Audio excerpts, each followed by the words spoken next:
Good morning, students. We have revised the syllabus, whatever we have covered in the class, 5 chapters of Flamingo and 4 poems of same book and 5 chapters from Vistas, and many topics of writing skill we have covered.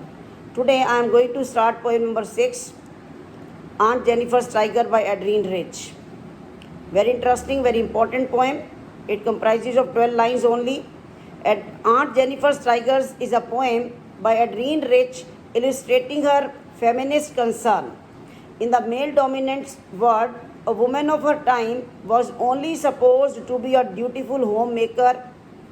This poem, through the word of Aunt Jennifer, tells us about her inner desire to free herself from the clutches of abusive marriage and this man-dominant society. Come to the poem. As the title indicates, Aunt Jennifer's Tigers. The question arises, tiger is a wild animal. How it can be Aunt Jennifer's? So, it is mentioned in this very first paragraph. Aunt Jennifer's tigers prance jump across a screen, bright topaz, a valuable stone, denizens, dwellers of a word of green forest. They do not fear the men beneath under the tree. They pace, walk in sleek, bright, chivalric, brave, certainty, confident. The poet is describing a lady whom she addresses as Aunt Jennifer.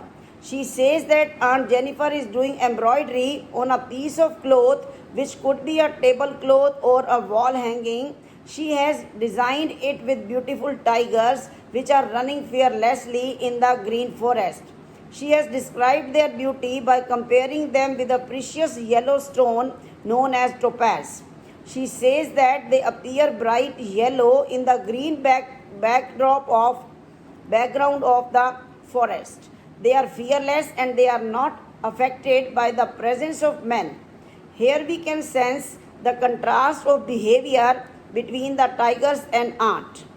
Though the tigers designed by her are fearless, but she herself is afraid of her husband.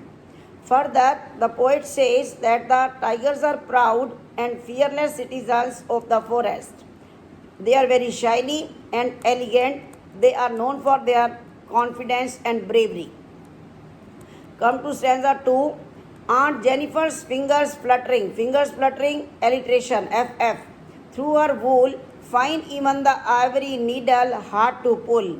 The massive, solid weight of uncle's wedding band. Who is this uncle? Aunt's husband. Sits heavily upon Aunt Jennifer's hand. What the poet says here? Here the poet describes the fear of Aunt Jennifer towards her husband. She says that while she is doing embroidery, her fingers are shaking with fear of her husband. Her husband does not approve of her hobby of embroidery. Therefore, she trembles while she is embroidering the piece of cloth. It has become difficult for her to pull her needle up and down. Then she describes the wedding ring which was given by her husband to Aunt Jennifer on their wedding day. She says that it is a kind of burden for her to wear this ring. She has been tortured by her husband so much that the wedding ring, which could have been a beautiful gift for her, seems like a burden to her. She has faced so many difficulties in her married life that the little ring is described as a heavy band on her trembling fingers. This means that the ring is associated with some bad experience in the form of torture she has faced because of her husband's dominating behavior. Stanza last. When Aunt is dead, her terrified hands will lie still ringed. Student, it is a pun which has two meanings. Ringed means surrounded and ringed means wedding ring. With ordeals, hardships, bad experiences, she was master dominated. The tigers in the panel that she made will go on prancing, jumping, proud and unafraid. The poet says that one can easily sense Aunt's desire for freedom and fearlessness through her design of tigers. Further, she says that it is not possible for aunt to achieve this freedom during her lifetime. She will attain it only after her death. But here also the irony of her life is that still she will be tied up with shackles in the form of her husband's wedding ring. The ring was the sole proof, only one proof of the tortures which she had faced from her husband. On the other hand, there are tigers designed by Aunt Jennifer, which will always depict her desire of living a fearless life by jumping proudly and bravely on the piece of cloth.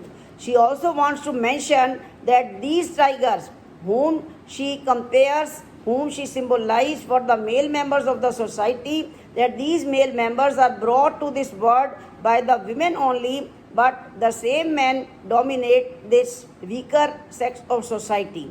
She wants to show the protest of her mind by creating tigers. She could create any other animal on the panel board, but no. She created only tigers, which are the most ferocious animals and known for their bravery and confidence. Thank you.